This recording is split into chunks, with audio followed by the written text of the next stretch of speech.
Selamat pagi, Bu Christine dan teman-teman. Kami dari kelompok B2 akan mempresentasikan hasil kerja kami mengenai isoniazid. Next. Kelompok kami beranggotakan. Saya Messi Merika, NIM 19054. Saya Gina Syari Kumala Dewi, NIM 19066. Saya Katari Tricahya, NIM 19078. Pembagian pembahasan yang akan kami bahas pada saat ini adalah yang pertama ada antibakteri mengenai definisi dan mekanisme kerjanya, kemudian obat isoniazid mengenai pendahuluan dan sifat fisikokimia, kemudian bakteri Mycobacterium tuberculosis dan farmakokinetik dari obat isoniazid. Yang pertama, apa itu antibakteri? Jadi, antibakteri adalah suatu zat yang dapat menekan pertumbuhan atau membunuh bakteri. Antibakteri memiliki dua macam tipe berdasarkan cara kerja terhadap bakteri uji, yaitu ada antibakteri spektrum luas yang bekerja terhadap lebih banyak bakteri baik bakteri gram negatif maupun gram positif. Sedangkan yang kedua, spektrum sempit yang bekerja terhadap beberapa jenis bakteri saja, contohnya hanya mampu menghambat atau membunuh bakteri gram negatif saja. Antibakteri memiliki mekanisme tersendiri dalam menghambat pertumbuhan atau membunuh bakteri. Next. Secara umum, mekanisme kerja antibakteri ada 5. Yang pertama, perusakan atau penghambatan dinding sel. Bakteri memiliki lapisan luar yang kaku untuk mempertahankan bentuk bakteri dan melindungi membran protoplasma di bawahnya. Struktur dinding sel dapat dirusak dengan cara menghambat pembentukannya atau mengubahnya setelah selesai terbentuk. Yang kedua, penghambatan pada membran sel. Sitoplasma pada sel-sel hidup berikatan dengan membran sitoplasma yang berperan di dalam barier permeabilitas selektif, berfungsi di dalam transport aktif dan mengontrol komposisi internal dari sel.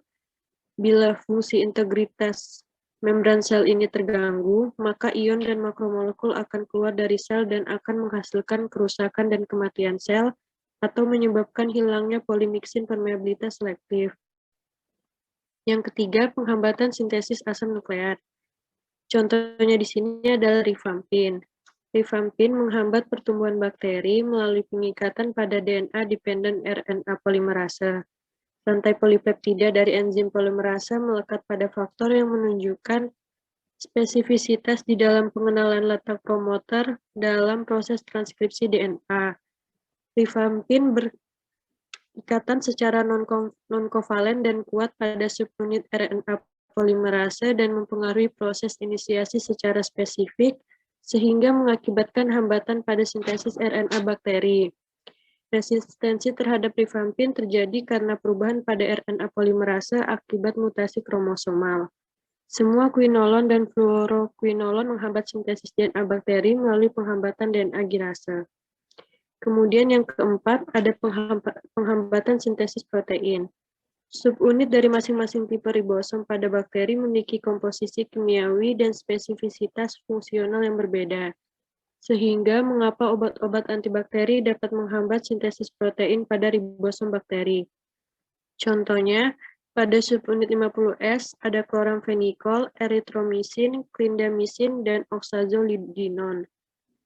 Kemudian contoh pada subunit 30S ada aminoglikosida, tetrasiklik, streptomycin, dan amikasin. Kemudian yang kelima ada penghambatan metabolisme folat.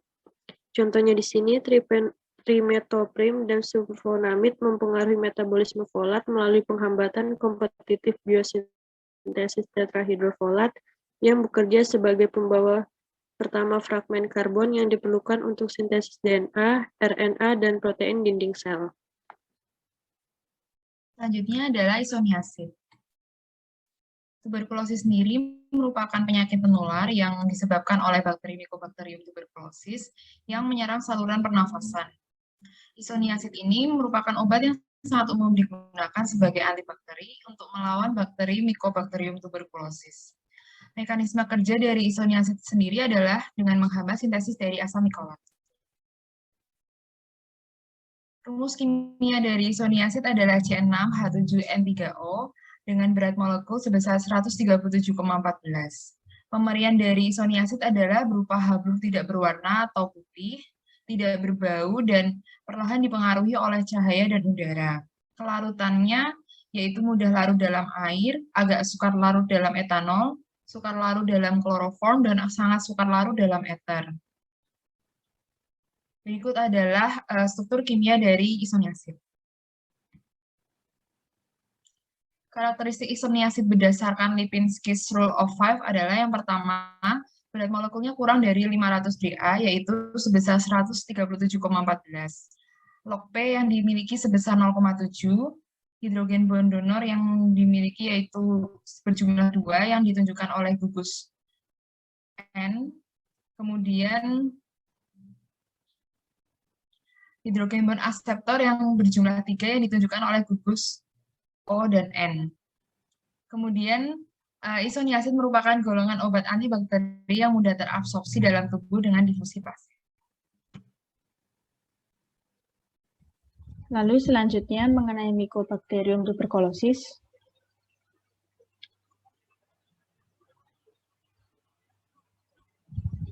Mycobacterium tuberculosis merupakan bakteri penyebab penyakit tuberkulosis yang menyerang paru-paru, namun sebagian besar menyerang organ lain. Mycobacterium tuberculosis merupakan famili dari Mycobacteriaceae.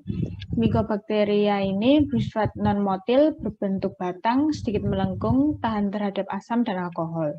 Karakteristik utamanya adalah acid fastness. Acid fastness merupakan sel mycobakteri untuk tidak mengalami dekolorasi pada penggunaan asam. Bakteri ini tahan terhadap asam dan alkohol. Jika pewarnaan gram dilakukan pada M. tuberculosis, warna gram positif yang muncul sangatlah lemah atau tidak berwarna sama sekali. Namun ketika terwarnai sebagai bakteri acid fast, maka M. tuberculosis akan mempertahankan pewarna saat dipanaskan dan diberi komponen asam organik. Hal ini disebabkan oleh karena kandungan lipid dalam kadar tinggi di dinding sel, sehingga bakteri bersifat hidrofobik dan sulit terwarnai. Dinding sel Mycobacteria terdiri dari dinding sel, molekul penyusun dinding sel, lipid, dan polipeptida. Kerangka dinding sel memiliki komponen kimia berupa peptidoglikan, arabinogalaktan, dan asam mikolat. Mycobacteria sendiri memiliki struktur dinding sel dengan kandungan asam mikolat yang rapat. Kurang lebih dari 40% berat kering mycobakteri adalah asam mikolat. Hal ini menyebabkan M. tuberculosis memiliki perlindungan efisien dan kapasitas luar biasa untuk menahan berbagai tekanan dari luar. M. tuberculosis banyak ditemukan di paru-paru bagian atas karena MTB merupakan organisme aerob obligat yang membutuhkan oksigen untuk tumbuh. Lobus paru-paru bagian atas dialiri oleh udara yang baik. Next.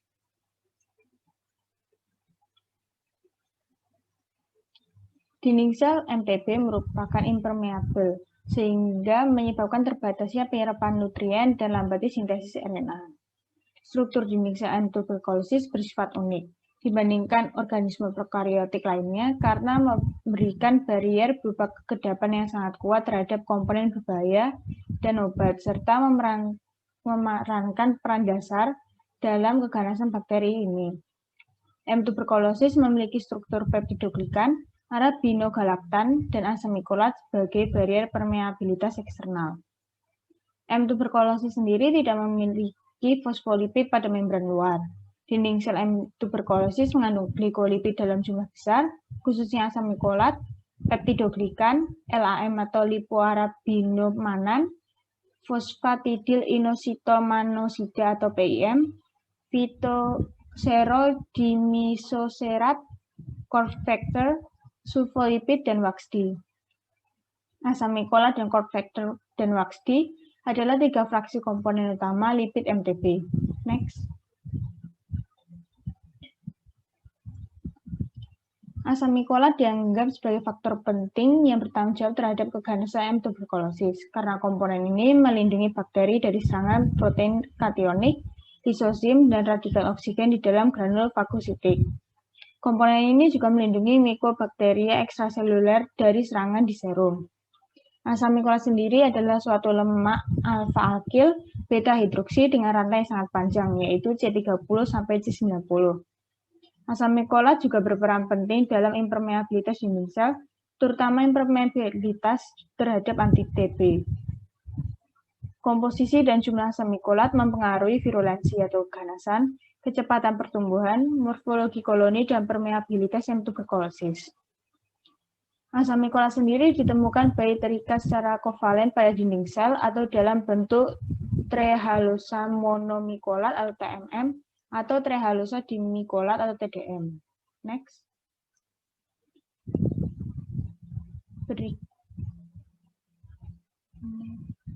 Berikut merupakan biosintesis dari asam mikolat. Biosintesis asam mikolat melibatkan produksi asam lemak rantai panjang atau meromikolat dan derivat asam lemak karboksilat yang lebih pendek. Kemudian diikuti oleh kondensasi untuk membentuk molekul akhir. Dinding sel M tuberkulosis terdiri dari 3 jenis, yaitu asam mikolat alfa, metoksi, dan keto. Perbedaan dari ketiganya ini hanya dalam kelompok-kelompok fungsional yang ditemukan dalam rantai meromikolat. Perbedaan setiap tipe yaitu panjang gugus alkil dan jumlah gugus metilen pada cincin siklopropana dan gugus karboksil. Biosintesis dari asam mikolat di sitoplasma dimulai dari 2 sintase asam lemak atau fas, yaitu tipe 1 seperti eukariotik atau fas 1 dan tipe 2 seperti prokariotik atau fas 2. Fas 1 merupakan polipeptida multidomain yang mensintesis rantai alkil alfa C26 dan menghasilkan C14 atau 16 fatty acyl CoA yang akan terelongasi menjadi rantai meromikolat oleh sistem fas 2. Proses elongasi dimulai dari kondensasi dari C14 atau 16 fatty acyl CoA dengan malonyl acyl carrier protein atau malonyl ACP oleh beta-ketoasil ACP sintase 3 FABH.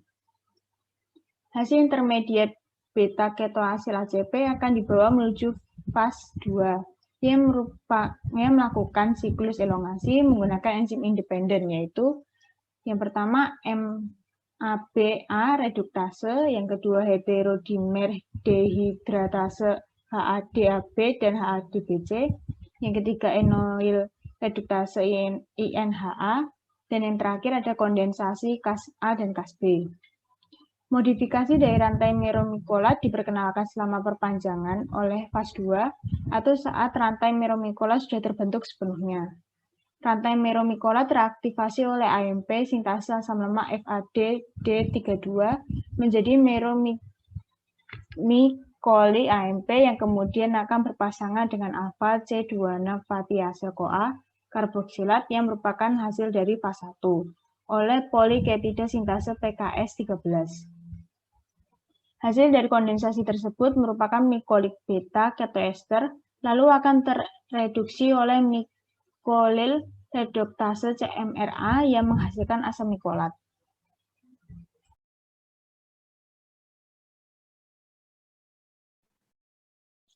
Selanjutnya merupakan mekanisme aktivasi dari isoniazid.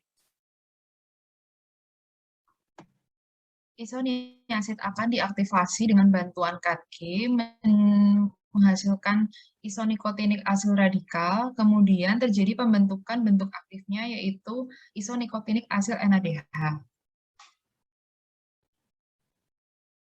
Mekanisme aksi dari isoniazid adalah INH akan diaktifasi oleh bantuan KG menjadi radikal isonikotinic acyl yang selanjutnya akan terjadi pembentukan produk dari penambahan langsung 2 atau lebih molekul berbeda, sehingga akan terbentuk produk reaksi tunggal dengan kandungan semua atom dari semua senyawa dengan radikal NAD. EDAK yang terbentuk adalah isonikotinic acyl NAD yang merupakan bentuk aktif dari INH dan sifatnya toksik. Kemudian, target utama INH adalah INHA yang merupakan NADH dependent enoyl acyl carrier protein ACP reduktase.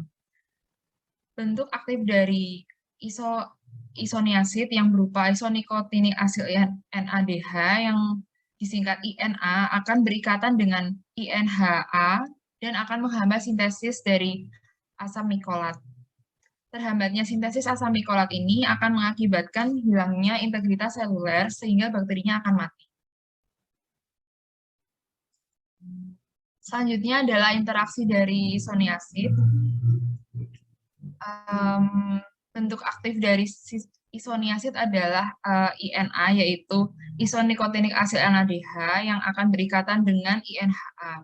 Interaksi yang terjadi adalah interaksi hidrogen, interaksi van der Waals, dan interaksi ionik.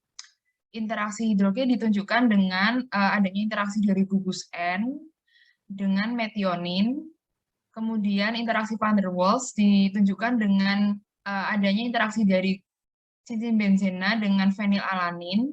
Kemudian interaksi ionik ditunjukkan dengan adanya interaksi dari gugus hidroksil dengan gugus NH2. Selanjutnya adalah hubungan struktur aktivitas dari isoniazid. Terdapat banyak gugus pada posisi 4 yang dapat diaktifasi di dalam bakteri dan menjadi kemungkinan terjadinya struktur prodrug. Setelah diaktifasi, kebutuhan struktural untuk ikatan INHA sangat ketat. Hanya struktur inti isonikotinil asil yang sebagian besar aktif di antara banyak gugus aril dan heteroaril. Gugus isonikotinil dapat diganti dengan gugus alkil yang lebih rendah dengan tetap mempertahankan aktivitasnya yang baik.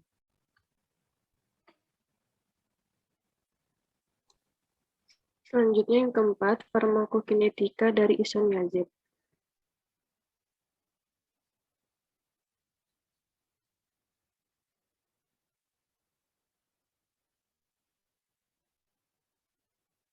Yang pertama ada absorpsi. Isoniazid dapat diserap dengan cepat melalui saluran cerna pada pemberian oral. Isoniazid masuk dalam tubuh secara difusif-pasif karena Lipinski rule-nya juga sudah sesuai. Isoniazid mengalami first pass metabolisme sehingga bioavailability-nya berkurang. Isoniazid mengalami absorpsi cepat yang terjadi pada usus. Karena diabsorpsi di usus karena pada isoniazid karena berdasarkan struktur kimia dari isoniazid mengandung gugus N yang mengalami kecenderungan untuk terprotonasi sehingga obat bersifat basah. Obat ini bersifat basah sehingga diabsorpsi di usus. Isoniazid diabsorpsi di usus karena usus merupakan lokasi utama untuk absorpsi obat karena wilayah absorpsinya luas, sehingga obat dapat diserap dengan lebih tinggi dan dapat diangkut ke jaringan sistemik dengan cepat. Next. Selanjutnya, untuk distribusinya, isoniazid didistribusikan di dalam tubuh melalui jaringan dan cairan. Isoniazid dapat menembus dan melintasi plasenta dengan mudah.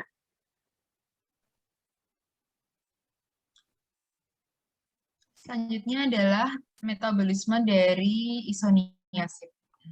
Metabolisme ini terdiri dari dua fase. Fase pertama yaitu mengalami dua jalur metabolisme. Jalur pertama, isoniazid akan mengalami reaksi hidrolisis, asetilasi, dan oksidasi. Isoniazid akan mengalami reaksi hidrolisis menjadi hidrazin yang sifatnya hepatoksik. Kemudian hidrazin akan mengalami asetilasi menjadi asetilhidrazin dengan bantuan enzim NAT2.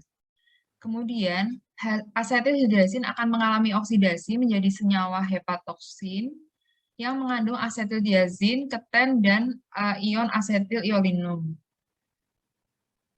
Selanjutnya adalah jalur 2 dari fase 1 ini, yaitu isoniazid akan mengalami asetilasi, hidrolisis, asetilasi, dan kemudian oksidasi. Isoniazid akan mengalami asetilasi menjadi asetilisoniazid dengan bantuan NAT2. Kemudian asetilisoniazid akan dihidrolisis menjadi asetilhidrazin. Lalu asetilhidrazin akan mengalami reaksi asetilasi dengan bantuan enzim NAT2 menjadi diasetilhidrazin yang sifatnya non-toksik. Sedangkan sebagian lagi dari asetilhidrazin akan mengalami oksidasi menjadi CYP2S1 menjadi senyawa hepatoksin yang mengandung asetildiazin, keten, dan asetil-ionium ion yang sifatnya toksik. Selanjutnya, reaksi metabolisme akan berlanjut ke fase 2, yaitu adanya reaksi konjugasi oleh bantuan enzim glutathione S-transferase. Enzim ini merupakan enzim detoksifikasi yang penting pada fase ini karena berperan protektif sebagai pengikat radikal yang bebas intraseluler melalui reaksi konjugasi glutathione dengan metabolit toksik yang dihasilkan dari CYP2S1. Hasil dari reaksi konjugasi berupa asetil isoniazid dan asam isonikotinoat yang akan diekskresi di urin. Lalu untuk tahap eliminasinya, sekitar 75% sampai 95% dari INH akan diekskresikan oleh ginjal dalam 24 jam pertama, terutama sebagai metabolit berbentuk asam asetil isoniazid dan asam isonikotinoat. Dalam jumlah yang kecil, isoniazid diekskresikan melalui feses dan terbuang pada proses hemodialisa.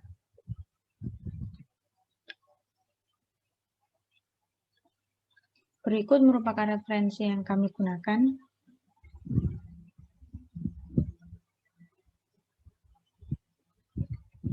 Sekian dari kelompok kami, terima kasih.